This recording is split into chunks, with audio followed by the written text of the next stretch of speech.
वह कैंची जैसे हाथों के साथ पैदा हुआ था। उसके लिए खाना खाना भी बेहद मुश्किल था और वह अक्सर गलती से अपना चेहरा काट लेता था। उसके पिता उसे असली हाथ देना चाहते थे, लेकिन ज्यादा काम करने के कारण उनकी अचानक मौत हो गई और नकली हाथ भी नष्ट हो गए। वह बस अपने पिता के चेहरे को छूना चाहता था, लेकिन उसकी जगह एक निशान छोड़ बैठा। बाद में वह महल में अकेला रहने लगा। तभी एक सेल्स वुमन अचानक अंदर घुस आई। एडवर्ड धीरे धीरे अंधेरे से बाहर आया और अपने अधूरे हाथ आगे बढ़ाए, इस उम्मीद में कि वह उसकी मदद करेगी। जब उस महिला को पता चला कि एडवर्ड अनाथ है, तो उसने उसे कार में अपने घर ले जाने का फैसला किया। कार में बैठकर एडवर्ड उत्साह से बाहर की दुनिया को देखने लगा। यह उसकी पहली बार बाहर की दुनिया देखने का अनुभव था। एक साइकिल तक उसे देर तक मुस्कुराने पर मजबूर कर देती थी। नए घर पहुंचकर एडवर्ड साफ सुथरी जगह देखकर हैरान रह गया। जेसी के इंतजाम से वह एक कमरे में रहने लगा। आईने में अपनी बदसूरत परछाई देखकर वह उदास हो गया। जैसे ही उसने अपना चेहरा छूने की कोशिश की, वह कट गया। उसने पानी वाला बिस्तर देखा, जिसे उसने पहले कभी नहीं देखा था। उसने उसे हल्के से दबाया, लेकिन गलती से उसमें छेद कर दिया। वह जल्दी से उस छेद को एक गुड़िया से ढक देता है। फिर वह अनाड़ीपन से अपनी पैंट पहनने लगता है, लेकिन उसी दौरान जेसी फोन पर होती है और वह खुद को रस्सी से बांध लेता है, बिल्कुल पेंगुइन की तरह। शोर सुनकर जेसी दौड़ कर आती है। प्यार से उसके सिर के चारों ओर बंधी रस्सी खोलती है, उसके घाव का इलाज करती है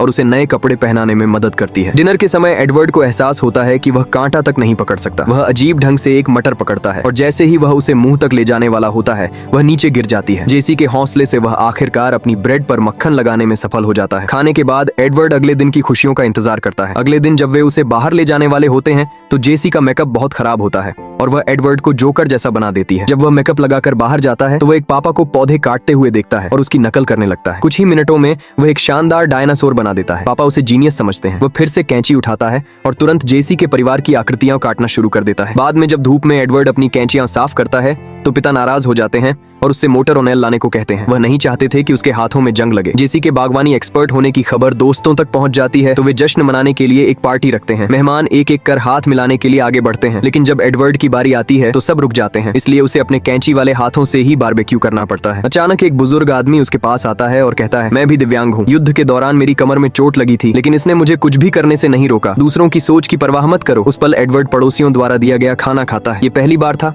जब उसे प्यार महसूस हुआ।